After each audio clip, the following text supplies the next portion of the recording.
வணக்கம் நேர்களே, இது ஷர்மிளா டாக்கீஸ். நான் உங்கள் டாக்டர் ஷர்மிளா. இன்னைக்கு நம்மளோட சிறப்பு விருந்தினரா இணைஞ்சிருக்கிறாரு மூத்த வழக்கறிஞர் திரு பாலு அவர்கள். வணக்கம் சார். வணக்கம் ஷர்மிளா. அண்ணா யூனிவர்சிட்டியில நடந்த அந்த பாலியல் வன்கொடுமை வழக்கு, அது பெரிய பரபரப்பை ஏற்படுத்துச்சு. டிசம்பர் மாதம் நடந்த இந்த வழக்குல 5 மாதத்தில் முழுமையாக இதை இன்வெஸ்டிகேட் பண்ணி விசாரணையும் நடத்தி, இன்னைக்கு அந்த சம்பந்தப்பட்ட அந்த குற்றவாளி ஞானசேகரன் அவருக்கு குற்றவாளி அப்படிங்கிற தீர்ப்பும் அறிவிச்சுட்டாங்க. 2ஆம் தேதி தண்டனை சொல்லப் போறோம் அப்படின்னு சொல்லியிருக்கிறாங்க. அரசு தரப்புல இருந்து இவர் ஒரு ஹேபிச்சுவல் அஃபெண்டர், இவருக்கு மேக்ஸிமம் பனிஷ்மென்ட் கொடுக்கணும் அப்படிங்கிற ஒரு வாதத்தையும் அரசு தரப்புல இருந்து வச்சிருக்கிறாங்க. இந்த விரைவாக கிடைத்த இந்த தீர்ப்பை நீங்க எப்படி பாக்குறீங்க? முதல்ல பொதுவா இந்தியன் ஜுடிஷியல் சிஸ்டத்துல ஷர்மிளா ஒரு பெரிய விமர்சனம் உண்டு. வழக்குகள் வெகு காலமாக நிலுவையில் இருக்கிறது. எந்த வழக்கும் நீதிமன்றத்திற்கு போனால் நிலுவையில் இருக்கின்ற வருடங்களே பல வருடங்கள். நீதி கிடைப்பதற்கு ஆகின்ற காலதாமதத்தில் ஒன்று வழக்கு தொடுத்தவர் அல்லது குற்றவாளி 2 பேர்ல யாராவது ஒருத்தர் மறைஞ்சு போயிடுவாங்க, இறந்து போயிடுவாங்க, நீதி கிடைக்காமலே போய்விடும் என்பதற்காக justice delayed is justice denied அப்படின்றது நிரந்தரமா சொல்லிட்டு இருக்கிற ஒரு நாடு. அப்படி இருக்கிற நிலைமையில இந்த வழக்கை பொறுத்த வரையில் டிசம்பர் மாதம் தொடங்கி இந்த மே மாத இறுதிக்குள் தீர்ப்பே கொடுக்கப்பட்டு விட்டது என்பது ஒரு ஒரு ஒரு முக்கியமான நகர்வு அப்படின்னு நம்ம சொல்லலாம். ஏன்னா இது ஒரு குட் இனிஷியேஷன். அதுக்கு ரீசன் என்னன்னு கேட்டீங்கன்னா, அதுல அரசியல் களத்திலும் தளத்திலும் பல விமர்சனங்களும் 1000 குற்றச்சாட்டுகளும் தொடர்ந்து வைக்கப்பட்டு கொண்டிருந்தாலும் நீதியின் பாதையில் யாராலும் தலையிட முடியாது என்பதை, நீதி மறுபடியும் நிலைநாட்டப்படுகிறது என்பதை விட அது நிலைநிறுத்தப்படுகிறது என்பது ரொம்ப முக்கியம். அதாவது இது எப்படி சொல்லணும்னு கேட்டீங்கன்னா, நமக்கு நினைவுகள் சரியாக இருக்குமானால் டிசம்பர் 22, 23 வாக்குல இந்த புகாரை அந்த பெண் நீதிமன்றத்தில் கொடுத்ததாக எனக்கு ஒரு நினைவு. காவல் நிலையத்தில் கொடுக்கப்பட்ட புகாரின் மீது 24 டிசம்பர் அன்றைக்கு முதல் தகவல் அறிக்கை பதிவு செய்யப்படுகிறது. 25ஆம் தேதி வாக்கில் அவர் கைது செய்யப்படுகிறார். 26ஆம் தேதி வாக்கில் அந்த முதல் தகவல் அறிக்கை என்பது கணினி வழியாக வெளியே கசிந்து விட்டது என்பதாக ஒரு குற்றச்சாட்டு எழுந்தது. அதற்கு பின்னால் உயர்நீதிமன்றம் இந்த வழக்கை தானாகவே முன்வந்து விசாரணைக்கு எடுத்துக்கொண்டு 27, 28 டிசம்பர் தேதிகளில் தாமாகவே இந்த வழக்கை முன்வந்து எடுத்துக்கொண்டு சென்னை மாநகர ஆணையரை பணியிடை நீக்கம் செய்ய வேண்டும் என்ற ஒரு உத்தரவையும், பாதிக்கப்பட்ட பெண்ணிற்கு 25 லட்சம் ரூபாய் நட்டையீடு கொடுக்க வேண்டும் என்றும் ஒரு உத்தரவை பிறப்பித்து ஒரு சிறப்பு புலனாய்வு குழு வேண்டும் என்று அவர்கள் உயர்நீதிமன்றத்தில் உத்தரவு போட்டாங்க. அதுக்கு பின்னாடி NCW உள்ள வந்தது. இவங்க எல்லாம் அவங்களுடைய பார்வைக்கு வந்த பிற்பாடு டிசம்பர் 30, 31ஆம் தேதிக்குள் ஒரு கிட்டத்தட்ட இது ஒரு மிகப்பெரிய விவாதத்தை கிளப்பிய போது, உங்களுக்கு ஞாபகம் இருக்கும், சென்னை உயர்நீதிமன்றம் அந்த 25 லட்சம் ரூபாய் அவங்களுக்கு இழப்பீடு வழங்க வேண்டும் என்று சொன்னதற்கு காரணம், அந்த புகாரை பதிவு செய்கின்ற பொழுது பெண்ணினுடைய அடையாளமும் பெயரும் வெளியில வந்துருச்சு, கசிவிடப்பட்டது என்பதாக ஒரு பெரிய புகார் வந்தது. அதுலதான் அரசியல் ஆரம்பிச்சது. அது வரைக்கும் அது ஒரு வழக்காக தான் இருந்தது. அதற்கு காரணம் என்னன்னு கேட்டீங்கன்னா, அந்த இப்பொழுதெல்லாம் முதல் தகவல் அறிக்கை பொதுவாக பெண்கள் சம்பந்தப்பட்ட பாலியல் சம்பந்தப்பட்ட வன்கொடுமை வழக்குகளில் முதல் தகவல் அறிக்கையை பதிவேற்றம் செய்கின்ற பொழுது இந்தியா முழுமைக்கும் இப்ப NIC நேஷனல் இன்ஃபர்மேஷன் சென்டர் ஒரு வசதி இருக்கு. இந்தியா முழுவதும் பதிவு செய்யப்படுகின்ற எல்லா முதல் தகவல் அறிக்கையும் இணைய வெளிகளில் கிடைக்கப்பெறும். மிக முக்கியமான வழக்குகளில், பெண்கள் சம்பந்தப்பட்ட வழக்குகள், பாலியல் சம்பந்தப்பட்ட இதை போன்ற வழக்குகளில் முதல் தகவல் அறிக்கை வெளியே கிடைக்காது. அதற்கு காரணம் அவர்களுடைய அடையாளம், பெயர், விலாசம் போன்றவை தெரியக்கூடாது என்பதற்காக செய்யப்பட்டிருக்கின்ற ஏற்பாடு. இந்த வழக்குல என்னாச்சுன்னு கேட்டீங்கன்னா, அவர்கள் இந்த சாஃப்ட்வேர் சொல்றோம் பார்த்தீங்களா, சாஃப்ட்வேர்ல அவங்க பண்ணிருக்கிறது எல்லாமே பழைய செக்ஷன்ஸ், அதாவது ஐபிசியினுடைய பிரிவுகள். இந்திய தண்டனை சட்டத்தின்படி இருக்கின்ற பிரிவுகளின் கீழ் இருக்கின்ற பொழுது அதற்கென்று வருகின்ற 375 அதை போன்ற குற்றங்களை பதிவு செய்கின்ற பொழுது அது ஆட்டோமேட்டிக்காவே அப்லோட் ஆகாது. ஆனா இதை இவங்க பிஎன்எஸ்க்கு மாத்திருக்காங்க. பிஎன்எஸ்க்கு மாத்தி அது நடைமுறைக்கு வந்ததற்கு பின்னால ரெண்டுமே சிங்க்ரனைஸ் பண்றதுல இருக்கிற ஒரு சின்ன டெக்னிக்கல் கோளாறின் காரணமாக இந்த உதாரணத்திற்கு இங்க 375 ஐபிசி என்றால் அதற்கு இணையான பிரிவு அது அதற்கு எது என்பதை கணினிக்கு அவர்கள் சரியாக பதிவேற்றம் செய்யவில்லை. அப்படி பதிவேற்றம் செய்யாத காரணத்தால், அந்த சிங்கிங் இல்லாத காரணத்தால ஒரு சின்ன லீக் எப்படி ஆச்சுன்னு கேட்டீங்கன்னா, எப்படி ரெகுலர் அஃபென்சஸ் அப்லோட் பண்ணும்போது அது ப்ரிவென்ட் பண்ணுமோ, அதை பண்ணாம விட்டுருச்சு. பண்ணாமட்ட காரணத்தால குறிப்பிட்ட ஒரு மணி நேரம் 2 மணி நேரத்துக்கு மட்டும் அந்த தவறை சரி செய்கின்ற நேரத்திற்குள் குறைந்தது ஒரு 10-15 பேருக்கு வந்து அந்த முதல் தகவல் அறிக்கை கிடைக்கப்பெற்று விட்டது.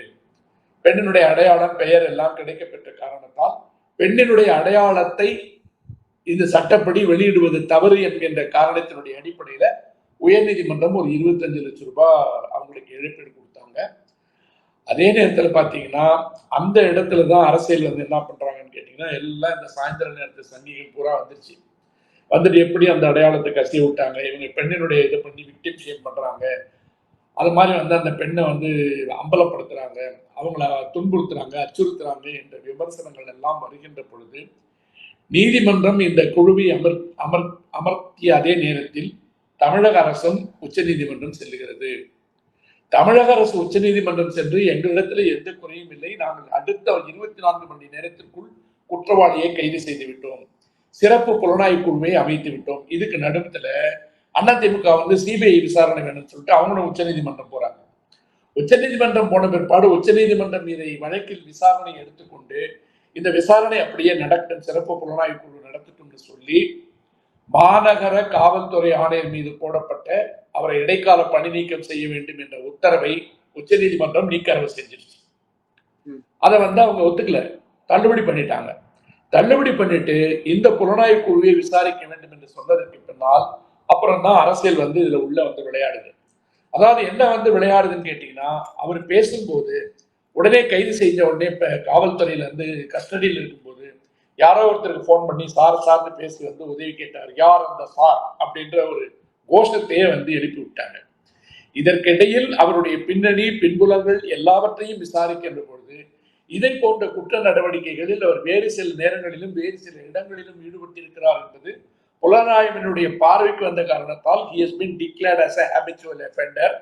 அதனால கூண்டாஸ் ஆக்டும் அவர் மீது போடப்பட்டது. கூண்டாஸ் ஆக்ட் எல்லாம் போட்டு அதற்கு பிற்பாடு புலன் விசாரணை வந்து ஒரு நேர்மையான நேரடி பார்வையில் நடத்தப்பட்ட விசாரணையினுடைய அடிப்படையில் திரட்டப்பட்ட ஆவணங்கள் இருக்கின்ற சாட்சிகள் எல்லாவற்றையும் அடிப்படையாக கொண்டு டிசம்பர் மாத இறுதி 30ஆம் தேதி வரைக்கும் நீதிமன்றத்தில் நிலுவையில் இருந்த வழக்கு மார்ச் 11ஆம் தேதி குற்றப்பத்திரிகை தாக்கல் செய்யப்பட்டு விட்டது. மார்ச் 11 குற்றப்பத்திரிகை நகல் தாக்கல் செய்யப்பட்ட உடனே இந்த 2 மாத இடைவெளிக்குள் எல்லா சாட்சிகளும் விசாரிக்கப்பட்டு சாட்சிகளுடைய ஆவணங்களுடைய அடிப்படையில் நீதிமன்றம் இன்றைக்கு அவரை குற்றவாளி என்று அறிவித்துவிட்டது. குற்றவாளி என்று அறிவித்ததற்கு பின்னால் அவருக்கு கொடுக்கப்பட இருக்கின்ற தண்டனை என்பதை பற்றி முடிவு செய்வதற்காக வருகின்ற ஜூன் 2ஆம் தேதிக்கு அந்த வழக்கை ஒத்தி வைத்திருக்கிறார்கள். இந்த பயணத்தில் நான் ஏற்கனவே சொன்னதை போல ரொம்ப முக்கியமான ஆஸ்பெக்ட் நம்ம கவனிக்க வேண்டியது என்னன்னு கேட்டீங்கன்னா, இந்த வழக்கை நடத்திய அரசு தரப்பு ப்ராசிக்யூஷன் எந்த இடத்திலாவது சறுக்கி இருக்கிறதா என்று பார்த்தால் இன்றைக்கு கூட நீதிமன்றத்திற்குள் அவர்கள் வைத்திருக்கின்ற பிரேயர் ப்ளீடிங் கோரிக்கை என்னவென்றால், இவருக்கு அதிகபட்சமாக என்ன தண்டனை கொடுக்க வேண்டுமோ அதை தயவு செய்து கொடுங்கள்.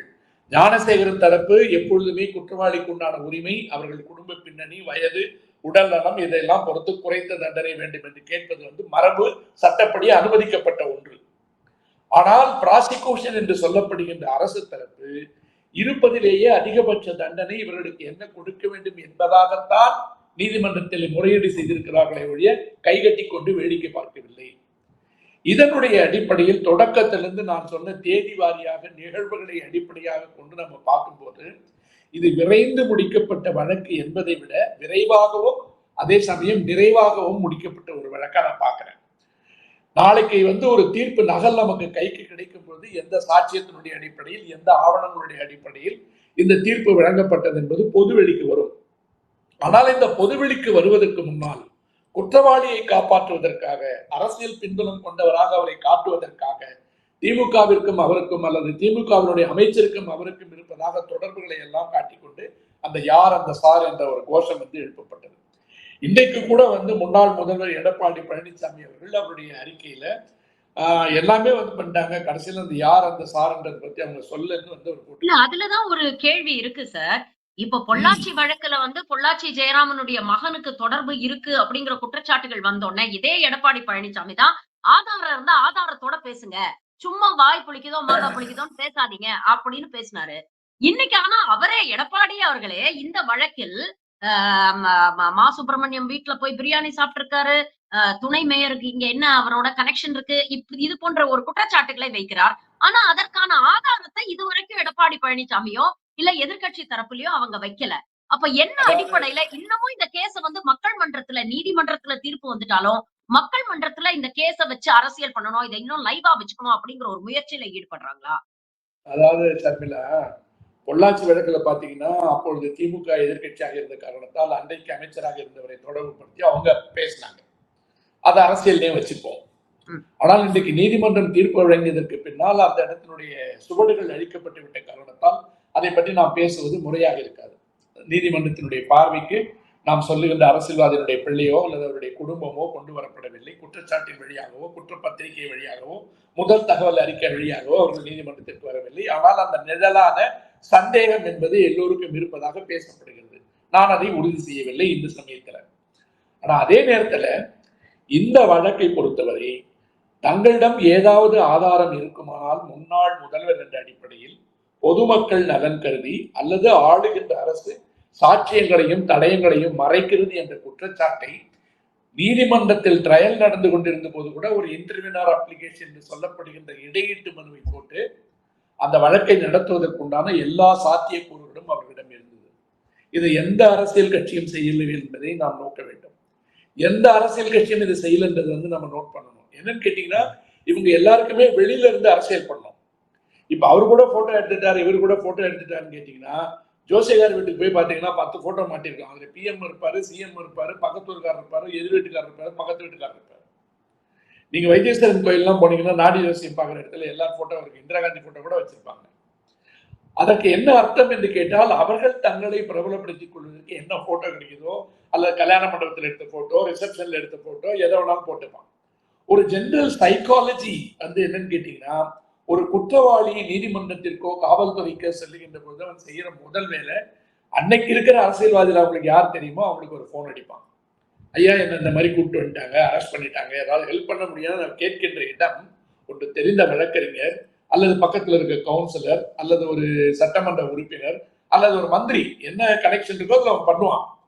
ஆனால் ஒரு குற்றவாளி தெரிஞ்ச பிற்பாடு வா நான் என் வீட்டில் உன்னை படுக்க வச்சுக்கிறேன், உன்னை பாதுகாக்கிறேன், உன்னுடைய சாட்சியங்களை எல்லாம் அழிப்பதற்கு நான் துணையாக இருக்கிறேன் என்று அந்த அமைச்சரோ அல்லது அந்த அரசியல்வாதியோ அல்லது சம்பந்தப்பட்டவர்களோ அவர்கள் ஈடுபட்டிருந்தார்கள் என்பதற்கான ஆதாரங்கள் இருந்தால் அந்த இடத்தில் நாம் அவர்களை காப்பாற்ற வேண்டிய அவசியம் இல்லை. ஆனா அந்த வாய் பிடிச்சதோ மாங்காய் பிடிச்சதோன்ற மாதிரி நீ என்ன சொன்ன இல்ல நான் ஒன்ன சொல்றேன் பாரு அப்படின்ற வந்து இந்த பலவ சண்டை தான். இது இபிஎஸ் போறது வந்து பலவ சண்டை. ஏன் பலவ சண்டைன்னு வந்து நான் வந்து சின்ன பிள்ளைத்தனமா சொல்றேன்னு கேட்டீங்கன்னா, அவர் சின்ன பிள்ளைத்தனமா நடந்துக்கிறாரு. யோ நீ பொறுப்புல இருந்தப்ப வீட்டுல தூங்கிட்டு இருக்கிற, துப்பாக்கி வச்சு டொம்மு டொம்முன்னு போட்டு அடிக்கிறான், 13 பேர் செத்து போயிட்டாங்க. எழுந்து வந்துட்டு எனக்கு இதை பத்தி ஒண்ணுமே தெரியாது, நான் டிவியில பார்த்தேன்னு சொன்னவர் தான் இவரு. தொலைக்காட்சியில் பார்த்துத்தான் சட்டம் ஒழுங்கு, காவல்துறை, உள்துறை எல்லாவற்றையும் கையில் வைத்துக் கொண்டிருந்த ஒரு முதல்வர் 13 உயிர்கள் பந்தாடப்பட்டதற்கு பின்னால் வேட்டையாடப்பட்டதற்கு பின்னால் சொன்ன வார்த்தை நான் தொலைக்காட்சியில் பார்த்துதான் தெரிந்து கொண்டேன்.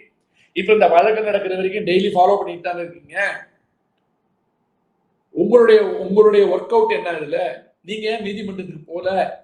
நீங்க அசிஸ்டன்ட் ப்ராசிக்யூஷனுக்கு எல்லாம் 1000 வசதி இருக்கு. இன்னைக்கு அசிஸ்டிங் தி ப்ராசிக்யூஷன் நீங்க பண்ணலாம் அந்த பொண்ணுக்கு ஆதரவா.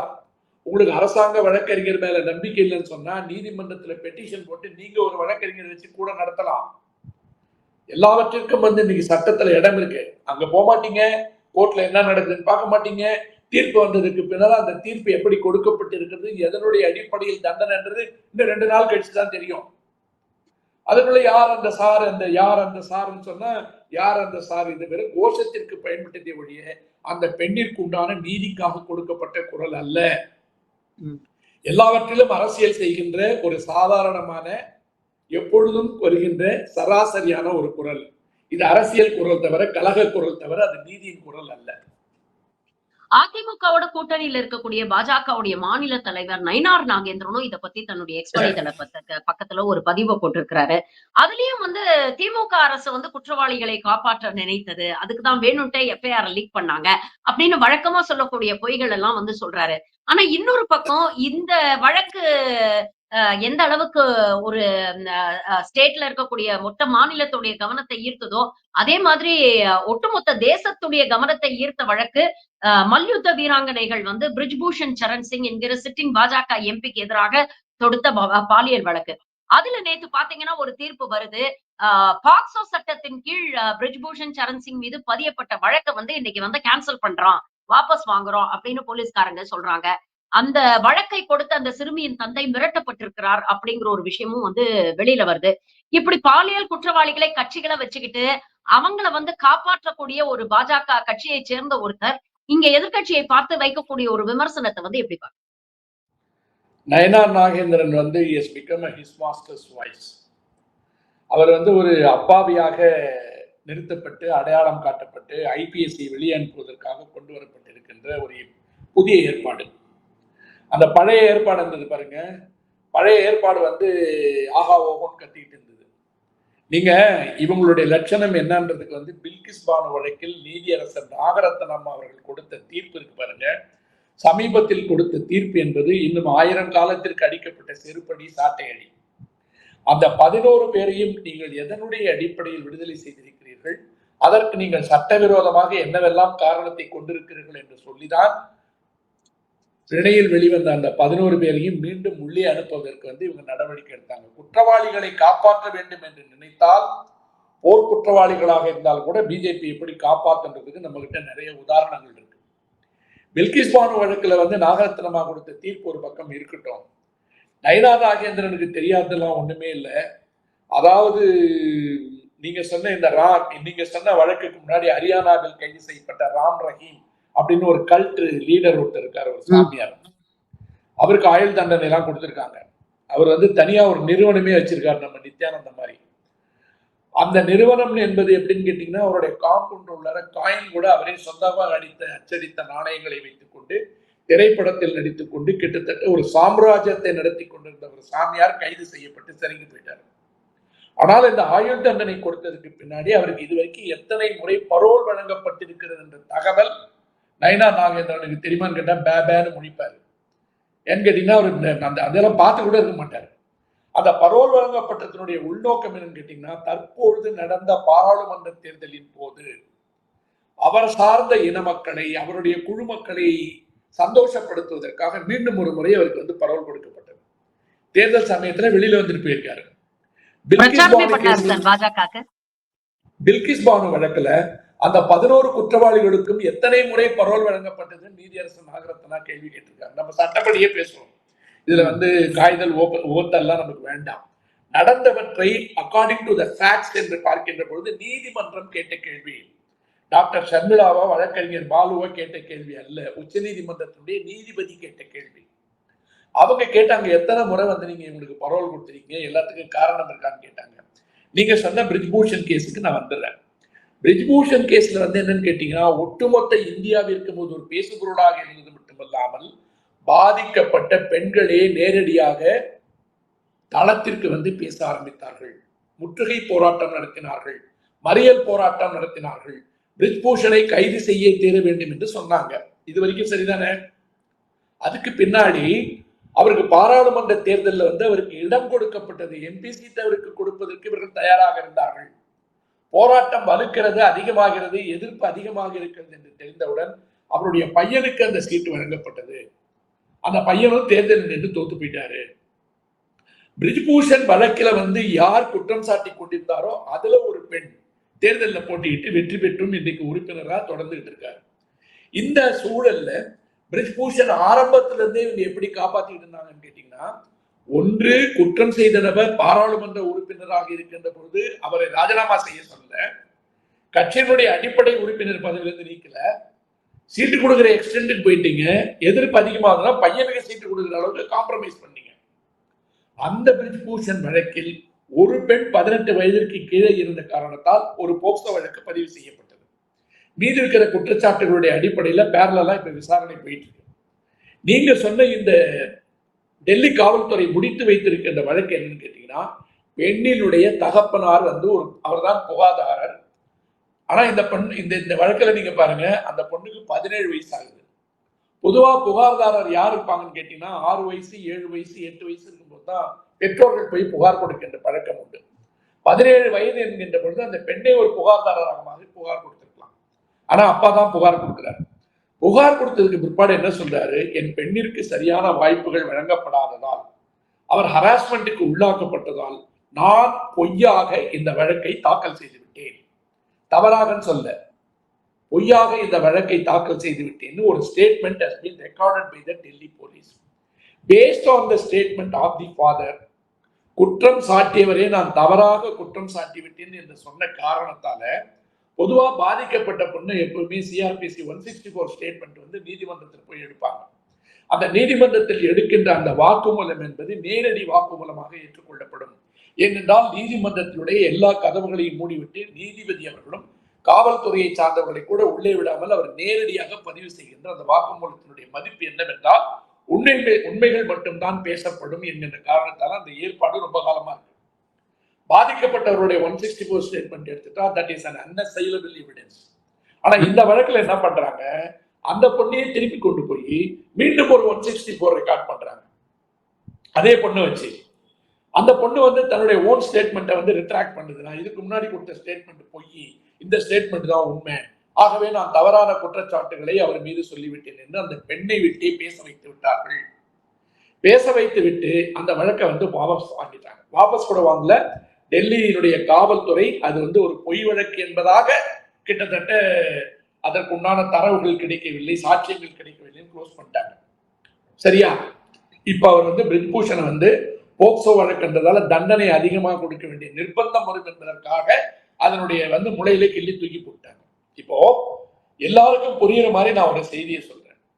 எந்த சட்டத்தினுடைய அடிப்படையிலும் நீங்கள் பொய்யாக ஒரு வழக்கை தாக்கல் செய்வீர்கள் என்று சொன்னால் அது பொய் வழக்கு என்று தெரிந்தால் குற்ற முறையீட்டாளரின் மீது நடவடிக்கை எடுப்பதற்கு சட்டத்துல இடம் இருக்கு. இப்ப இந்த செக்ஷன் பொறுத்த வரைக்கும் போக்சோ ஆக்ட்ல பிரிவு 22 section 22 makes it very clear. ஒரு பொய் வழக்கை போக்சோவினுடைய அடிப்படையில் நீங்கள் காவல்துறைக்கு கொடுத்தது பொய்யான தகவல் என்று தெரிய வந்தால் தகவல் கொடுத்தவருக்கு 3 மாத சிறை தண்டனை கொடுப்பதற்கு பிரிவு 22 வழி சொல்லுது. ஆனால் அப்படி புகாரை கொடுப்பதற்கு ஒரு சிறிய பெண்ணை அவர்கள் பயன்படுத்துகிறார்கள், இளவயது பெண்ணை பயன்படுத்துகிறார்கள் என்று சொன்னால் அந்த குற்றத்திற்கு 1 வருடம் வரைக்கும் ஜெயில் தண்டனை கொடுப்பதற்கு இதே போக்சோ ஆக்ட்ல வந்து பிரிவு இருக்கு. இப்ப நீங்க இவ்வளவு தூரம் பேசுறீங்கல்ல, அவர் வந்து ஒரு ஒன்றிய அரசினுடைய நற்பெயருக்கு களங்கம் விளைவிக்கும் வகையில், ஒன்றிய அரசிற்கு வந்து ஒரு மிகப்பெரிய நெருக்கடியை கொண்டு வருகின்ற வகையில், பாராளுமன்ற தேர்தல் இருக்கின்ற நேரத்தில் இவ்வளவு பெரிய புகாரை கொடுத்து எங்க கட்சிக்கு கெட்ட பேரை கொண்டு வந்துட்டாரு, ஆகவே பொய் வழக்கு அவரே ஒரு ஸ்டேட்மெண்ட் போலீஸுக்கு கொடுத்திருக்க காரணத்தால அந்த பெண்ணினுடைய தகப்பனார் மீது நாங்கள் நடவடிக்கை எடுக்க வேண்டும் என்று ஏன் பாரதிய ஜனதா இன்றைக்கு வரைக்கும் ஒரு கம்ப்ளைண்ட்டை கொடுக்கல? இதுதான் உள்ளங்கை நெல்லிக்கடின்னு சொல்றது. நீங்க மிரட்டினீங்களா, மிரட்டலையா, அவர் வாபஸ் வாங்கினாரா, கேஸ் நடத்த விரும்பலையா, பணம் வாங்கினாரா இல்லையா என்ற சில்லறை குற்றச்சாட்டுகளுக்குள் செல்லுகின்ற சில்லறையாக நான் இருக்க விரும்பவில்லை. மாண்புமிகு முதலமைச்சர் திரு மு.க. ஸ்டாலின் அவர்கள் இன்னைக்கு வந்து தன்னுடைய எக்ஸ் வலைதள பக்கத்துல ஒரு பதிவை போட்டிருக்கிறாரு. நான் காவல்துறை கிட்ட எப்பவுமே சொல்றது ஒண்ணுதான், குற்றம் நடக்கக்கூடாது. அப்படி நடந்தால் அந்த குற்றவாளி யாராக இருந்தாலும் எந்த பின்புலத்துல இருந்து வந்தாலும் அவங்க தப்பிக்க கூடாது அப்படிங்கறது. இன்னைக்கு பாருங்க 5 மாசத்துல வந்து நாங்க வந்து இந்த வழக்கை முடிச்சு வச்சுட்டோம் அப்படின்னு சொல்லியிருக்கிறாரு. திமுகவுடைய நோக்கத்தை எப்படி பார்ப்பது? எதிர்க்கட்சிகள் வந்து இவ்வளவு சீக்கிரமா அவசர அவசரமா இந்த வழக்கை முடிச்சு வச்சிருக்கிறாங்க, யாரோ ஒரு சாரை காப்பாத்துறதுக்கு தான் இந்த முயற்சியை பண்றாங்க அப்படின்னு சொல்றாங்களே, அதை ஏத்துக்கிறதா? இல்ல தேர்தலில் இந்த பிரச்சனை வந்து ஒரு எதிரொலிக்க கூடாது, அதுக்குள்ள இந்த பிரச்சனையை நாம முடிச்சு வச்சிடணும் அப்படிங்கிற ஒரு முடிவெடுத்து திமுக அரசாங்கம் இதை விரைவில் விசாரித்து முடித்து வைத்திருக்கிறது அப்படின்னு நாம பார்க்கிறோம். இல்ல நான் எப்படி இதை சொல்றேன்னு கேட்டீங்கன்னா, இப்ப பொள்ளாச்சி வழக்கு வந்து சிபிஐ விசாரணைக்கு எடுத்துட்டே கிட்டத்தட்ட 6-7 வருஷம் ஆச்சு. இப்ப இவங்க பேசுபவர்கள் பேசட்டும் என்று இருந்தாலும் கூட சாட்சியங்கள் சரியாக இருக்கு. இப்போ ஒரு உதாரணத்துக்கு யார் அந்த சார் சொல்றாங்கல்ல, ஞானசேகரனுடைய தொலைபேசி வந்து கைப்பற்றப்பட்டது. கைப்பற்றதுக்கு பின்னால அவருடைய கால் ரெக்கார்ட்ஸ் கம்ப்ளீட்டா வந்து கலெக்ட் பண்ணிருக்காங்க. கால் ரெக்கார்ட்ஸ் கம்ப்ளீட் பண்ணும்போது கோர்ட் ஆர்டர் படி நீங்க பார்க்கும்போது இன்ஃபர்மேஷன் டெக்னாலஜி ஆக்ட் தகவல் தொழில்நுட்ப சட்டத்தின்படி நீதிமன்றம் கேட்குமானால் 6 மாதத்திற்கு உண்டான அழைப்பு பட்டியலை சமர்ப்பிக்க வேண்டும். குறுஞ்செய்திகள் பொறுத்தவரை 1 வருடத்திற்கு உண்டான பட்டியலை சமர்ப்பிக்க வேண்டும். அப்படி கோர்ட் வந்து கால் ரெக்கார்ட்ஸ் வாங்கும்போது அந்த நிறுவனம் எந்த நிறுவனம், அது வந்து ஏர்டெல்லோ அல்லது வோடாஃபோனோ பிஎஸ்என்எல்லோ எதுவாக இருந்தாலும் அவர்கள் உள்ளே சென்று அதை டெலிட் செய்வது என்பது கஷ்டம். ஒட்டுமொத்தமா அழிக்கலாம் வழியே குறிப்பிட்ட அளவுக்கு செலக்ட் பண்ணி அழிக்கிறதுலாம் கஷ்டம். அப்போ இவர்களுக்கு உண்மையாகவே அந்த அக்கறை இருக்குமானால் யார் அந்த சார் என்பதை கண்டுபிடிக்க வேண்டும் என்று சொன்னால் நீங்க ஒரு பொதுநல வழக்கு போட்டுக்கலாமே. அந்த கால் ரெக்கார்ட்ஸை நீங்க பப்ளிக்ல வைங்க. ஞானசேகரன் பேசிய எல்லா தொலைபேசி அழைப்புகளுடைய ரெக்கார்டை பப்ளிக்ல வைங்க. எந்த முயற்சியும் எந்த கட்சியும் எடுக்கல. நான் அதிமுக மட்டும் பேசல. அதிமுக ஒரு பிரதான எதிர்கட்சி. ஒரு பாலியல் வழக்கில் குற்றவாளியாக நின்று கொண்டிருக்கின்ற ஒருத்தரே இதை பத்தி பேசிட்டு இருக்காரு. தங்க வீட்டு சண்டையை முடிக்காம 2 பேர் நீச்சல் குளத்துல குதிச்சுட்டு இருக்கிறவங்களும் இதை பத்தி பேசல. பொதுவாக எல்லோரும் இந்த வழக்கை வச்சு எப்படி அரசியல் பண்ணணும்னு நினைச்சாங்கன்னா, நீங்க சொல்ற மாதிரி இந்த வழக்கை அவசரமா முடிச்சு திமுக முடிச்சு அரசியல் பண்ணியிருந்தாலும் கூட அது நீதிமன்றம் வழியாக முடிக்கப்பட்டிருக்கிறது. அந்த வழக்கு அவர்களுக்கு பாதகமாக இருக்குமானால் வாய்தா வாங்கிட்டு ப்ராசிக்யூஷன்ட்ட 4-5 டாக்குமெண்ட்டை ஃபைல் பண்ணாம இருந்தாவே 2 வருஷம் ஓட்டிடலாம். அல்லது நீதிமன்றம் போடுகின்ற இடைக்கால உத்தரவுகளை எதிர்த்து உயர் நீதிமன்றத்திற்கோ உச்ச நீதிமன்றத்திற்கோ போனால் இந்த வழக்கை நடத்தாமல் பல காலம் வைத்திருந்திருக்கலாம். ஆனால் அவன் ஒரு ஹேபிச்சுவல் அஃபெண்டர், ஏற்கனவே இதை போன்ற பல குற்றங்களில் ஈடுபட்டிருக்கிறான் என்பது தெரிந்துதான் கூண்டாஸ் ஆக்ட் இன்வோக் செய்யப்பட்டது. தனது அரசாங்கத்திற்கு இது கெட்ட பெயரை உருவாக்கும் என்ற அச்சத்தின் காரணமாக அது நடந்திருந்தாலும் கூட அது நல்ல அச்சம் என்று நான் கருதுகிறேன். அந்த அச்சம் ஒரு அரசிற்கு தேவை. அதுதான் ஒரு அறம் சார்ந்த பார்வையை உண்டாக்கும். இந்த வழக்கை விரைந்து முடிக்காமல் குற்றவாளி யார் என்பதை அடையாளம் காட்டாமல் தண்டனை வழங்காமல் இருந்தால் நமது அரசுக்கு கெட்ட பெயர் வந்து விடுமோ என்ற பயம் இருந்தால் அந்த பயம் நல்லது. எடப்பாடிக்கு அந்த பயம் இல்லைன்னு சொல்லலாம். ஸ்டாலினுக்கு பயம் இருந்தது என்று சொன்னாலும் விரைந்து முடிக்கப்பட்டாலும் அது அறம் சார்ந்த அச்சம், வரவேற்கப்பட வேண்டிய அச்சம் நான் எடுத்துக்கிறேன். இது தேவை. ஏனென்றால் உயர்நீதிமன்றம் உச்ச நீதிமன்றம் வரைக்கும் போனீங்கன்னா பல லட்சம் வழக்குகள் வந்து அப்படியே இருக்கு, விசாரிக்காம கிடக்கு. அப்படி விரைந்து விசாரிச்சா ஏன் விசாரிச்சான்னு கேக்குறீங்க. விசாரிக்காம போட்டா குற்றவாளிகளை காப்பாத்துறதுக்காக இந்த வழக்கு விசாரணை நடத்தாம இருக்காங்கன்னு சொல்றீங்க. எடப்பாடி என்னைக்குமே ஒரு சொந்த குரலில் பேசியது அல்ல. தொண்டை அவருடையது, குரல் வேறொருடையது. தொண்டை மட்டும் அவர் கடன் கொடுத்துட்டு இருக்காரு. அதாவது ஒரு திராவிட இயக்கத்தினுடைய தலைவராக இருக்கின்ற காரணத்தால் பல நேரம் வந்து நான் வந்து அவருடைய திறமைகளை வந்து நான் வந்து மெச்சிருக்கிறேன். அதாவது அதிமுக மாதிரி இருக்கிற ஒரு கட்சியில வந்து சாதாரணமா முதல்வர் ஆவது பெரிய விஷயம் இல்லை. அது வந்து அவர் அரசியலுடைய நாணயம் கருதி நாகரிகம் கருதி சொன்னால் அவர் உட்கார்ந்து வாங்கினாரோ தவறுந்து வந்தாரோ ஊழ்ந்து வந்தாரோ எப்படி வந்திருந்தாலும் கூட அந்த இடத்திற்கு வந்த ஒரு மனிதர்.